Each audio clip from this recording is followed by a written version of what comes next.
ಜಾರಕಿಹೊಳಿ ಅವರಿಗೆ ಹುಟ್ಟುಹಬ್ಬದ ಹಾರ್ದಿಕ ಶುಭಾಶಯಗಳು. ರೆಡ್ಡಿ ಶ್ರೀನಿವಾಸ್, ಕೊಪ್ಪಳ. ಕರ್ನಾಟಕ ರಾಜ್ಯ ಲೋಕೋಪಯೋಗಿ ಇಲಾಖೆ ಸಚಿವರು, ಹಿರಿಯ ಕಾಂಗ್ರೆಸ್ ಮುಖಂಡರು ಹಾಗೂ ಜನಪ್ರಿಯ ನಾಯಕರಾದ ಸತೀಶ್ ಜಾರಕಿಹೊಳಿ ಅವರಿಗೆ ಹುಟ್ಟುಹಬ್ಬದ ಅಂಗವಾಗಿ ಕೊಪ್ಪಳ ಜಿಲ್ಲಾ ಗ್ಯಾರಂಟಿ ಯೋಜನೆಗಳ ಅನುಷ್ಠಾನ ಪ್ರಾಧಿಕಾರದ ಜಿಲ್ಲಾಧ್ಯಕ್ಷರಾದ ರೆಡ್ಡಿ ಶ್ರೀನಿವಾಸ್ ಹಾರ್ದಿಕ ಶುಭಾಶಯಗಳನ್ನು ಕೋರಿದ್ದಾರೆ.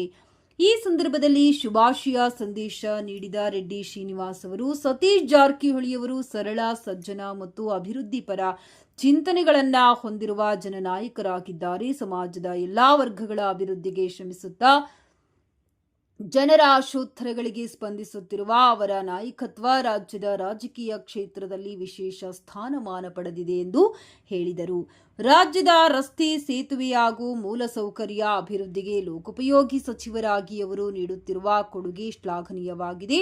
ಜನಪರ ಆಡಳಿತ, ಸಾಮಾಜಿಕ ಕಾಳಜಿ ಹಾಗೂ ಅಭಿವೃದ್ಧಿ ದೃಷ್ಟಿಕೋನದಿಂದ ಅವರು ರಾಜ್ಯದ ಜನರ ಮೆಚ್ಚುಗೆಗೆ ಪಾತ್ರರಾಗಿದ್ದಾರೆ ಎಂದು ಅಭಿಪ್ರಾಯಪಟ್ಟರು. ಹುಟ್ಟುಹಬ್ಬದ ಈ ಶುಭ ಸಂದರ್ಭದಲ್ಲಿ ದೇವರು ಅವರಿಗೆ ಉತ್ತಮ ಆರೋಗ್ಯ, ದೀರ್ಘಾಯುಷ್ಯ, ಸುಖ ಸಮೃದ್ಧಿ ಹಾಗೂ ಇನ್ನಷ್ಟು ಜನಸೇವೆ ಮಾಡುವ ಶಕ್ತಿ ನೀಡಲಿ. ಮುಂದಿನ ದಿನಗಳಲ್ಲಿ ಅವರು ಇನ್ನಷ್ಟು ಉನ್ನತ ಹುದ್ದೆಗಳನ್ನು ಅಲಂಕರಿಸಿ ರಾಜ್ಯದ ಅಭಿವೃದ್ಧಿಗೆ ಅಮೂಲ್ಯ ಕೊಡುಗೆ ನೀಡಲಿ ಎಂದು ರೆಡ್ಡಿ ಶ್ರೀನಿವಾಸ್ ಹಾರೈಸಿದರು. ಸಾರ್ವಜನಿಕ ಜೀವನದಲ್ಲಿ ಜನರ ವಿಶ್ವಾಸ ಗಳಿಸಿರುವ ಸತೀಶ್ ಜಾರಕಿಹೊಳಿಯವರ ಜನಪರ ಸೇವಾ ಪಯಣ ಮತ್ತಷ್ಟು ಯಶಸ್ವಿಯಾಗಿ ಮುಂದುವರಿಯಲಿ ಎಂದು ಶುಭ ಕೋರಿದ್ದಾರೆ.